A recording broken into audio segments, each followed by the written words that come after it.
Ciao ragazzi e bentornati sul canale.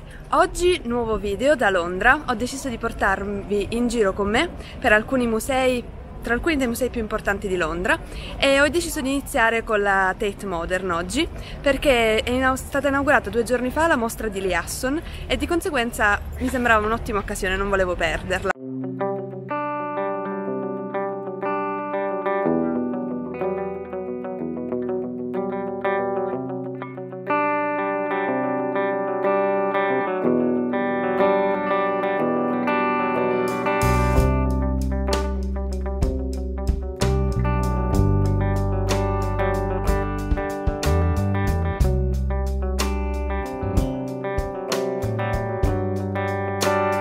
Raggiungerla da qualsiasi parte di Londra non è difficile. Si trova nella zona di Bankside, sulla riva del Tamigi, e volendo fare una passeggiata si può arrivare tranquillamente dal London Eye o dal London Bridge, e soprattutto appena arrivati la si riconosce subito. La struttura è quella di un edificio industriale inglese, infatti era una centrale elettrica che è stata riqualificata per essere utilizzata come galleria, che ha permesso di poter esporre opere di grandi dimensioni, ma soprattutto di avere una luce che permettesse di illuminarle con uno stile industriale che è stato mantenuto. L'ingresso è gratuito e il mio consiglio è quello di entrare sempre non dall'entrata principale, quella sulla riva del fiume, ma dalla rampa laterale, perché permette di essere immediatamente nella Turbine Hall. Qui ci sono spesso installazioni che invitano il visitatore a partecipare e alcuni fra gli artisti più interessanti dell'arte contemporanea sono passati da qui, ad esempio Ai Weiwei con il suo Sunflower Seed e nel 2003 Lee Hasson, che è di nuovo presente anche nella mostra di oggi. Gli spazi sono immensi, ma per riuscire ad orientarsi meglio vi consiglio di visitarla per piani. La Tate infatti si divide in 2 parti, ma fra loro gli edifici sono comunicanti, di conseguenza visitandola per piani potrete vedere un po' tutto senza perdervi nulla. L'allestimento cambia ogni 6 mesi, quindi non aspettatevi di trovare sempre le stesse opere, però questo è un lato positivo perché avrete la possibilità, se tornate, di vedere altri capolavori di nomi come Picasso, Matisse, Dalì o Warhol ad esempio. Una cosa che mi piace molto del percorso qui alla Tate è il fatto che prima di iniziare il percorso, forse consapevoli del fatto che per chiunque non è semplice relazionarsi alle opere d'arte, vengono date delle indicazioni da parte dei curatori, ad esempio cercando di riflettere sul tema dell'opera, oppure sui materiali o sulla storia dell'artista, per cercare di andare oltre il giudizio estetico sul bello o brutto, mi piace o non mi piace, e oltre il concetto di lo potevo fare anch'io. Considerando che si tratta di una delle collezioni d'arte più grandi al mondo, vi suggerisco di girare per le sale, ma anche di scegliere fin da prima 2 o 3 opere che sicuramente per voi non sono da perdere. Ci sono infatti anche delle intere sale dedicate ad un solo artista, come quella dedicata a Beuys, con delle opere in legno, bronzo e pietra sul tema della fine e della rinascita attraverso la natura, e poi ci sono anche altre sale come quella dedicata a Rothko, con alcune delle opere immense che erano state pensate e destinate ad un ristorante a New York. So che riuscire a visitare l'intera collezione alcune volte è davvero faticoso, quindi ho pensato di indicarvi le mie 5 opere d'arte preferite e secondo me quelle imperdibili nel percorso della Tate. La prima sono le ninfee di Monet, che sono esposte insieme alle opere di Rothko per sottolineare come Monet, nell'immersione della natura e nella ricerca ossessiva della luce nel suo giardino di Giverny, sia arrivato quasi all'astrazione della natura stessa, creando quindi questa serie di capolavori. La seconda è il busto di donna di Picasso del 1909. Non si sa chi sia la donna né se l'opera sia stata dipinta mentre Picasso in quell'anno si trovava in Francia o in Spagna, ma si tratta comunque di una delle opere cubiste, precubiste, con una forte influenza della scultura africana.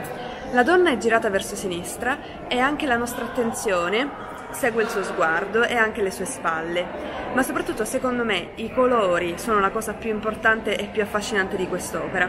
Infatti sono dei toni stupendi che passano dal blu al grigio fino ad arrivare al marrone e quasi all'ocra. L'opera successiva che ho scelto invece è il Telefono Aragosta di Dalì, un capolavoro della storia del surrealismo che si basa sul principio per cui ogni oggetto, secondo Dalì, ha un significato nascosto nel nostro inconscio. Quindi Dalì ha realizzato questo telefono aragosta con l'idea del creare un oggetto che avesse un riferimento del tutto sessuale. L'aragosta infatti è famosa per essere uno dei cibi più afrodisiaci al mondo. Volendo utilizzare il telefono, all'altezza del telefono si arriverebbe a mettere la bocca vicino alla parte che l'aragosta utilizza per riprodursi, quindi la coda. Ma la cosa più interessante in generale dei lavori surrealisti di Dalì e in particolare di quest'opera è il titolo. Infatti il titolo alternativo che Dalì ha dato è il telefono afrodisiaco. La quarta opera che ho scelto è Le lumache di Henri Matisse, realizzata quando l'artista nel 1953 era ormai malato e gli era stato detto di smettere di lavorare. Infatti l'ha realizzata in collaborazione con alcuni assistenti. Si tratta di un'opera gigante di quasi 3 metri. Il tema delle lumache in quegli anni è abbastanza diffuso nei lavori di Matisse, in particolare in alcuni disegni, perché lui racconta di spendere il proprio tempo ad osservare la natura tenendo in mano queste lumache, appunto per osservarle meglio. Ma ciò che rende, secondo me, l'opera così incredibile sono i colori e i materiali utilizzati. È stata realizzata componendo dei ritagli di carta lavorata, in gouache, e contrapponendo tra loro alcuni dei colori primari e secondari. Ad esempio il blu è vicino all'arancione e il rosso al verde, il giallo al viola. In questo caso il concetto si basa sulla complementarietà naturale dei colori, quindi l'uno accanto all'altro. L'ultima opera è una delle mie preferite della storia dell'arte in generale, forse per questo l'ho lasciata anche alla fine. Si tratta di Babel di Sildo Meireles. La prima volta che l'ho vista vivevo ancora a Milano nel 2014 ed era in occasione di una mostra dedicata esclusivamente a lui all'Hangar Bicocca. La scultura installazione è una torre circolare di radio, tutte sono accese e impostate ad un volume bassissimo su diverse stazioni. Per questo si crea una situazione in cui tra musica, suoni e voci non si riesce ad identificare nessuna delle trasmissioni e nessuna delle informazioni che a queste radio trasmettono.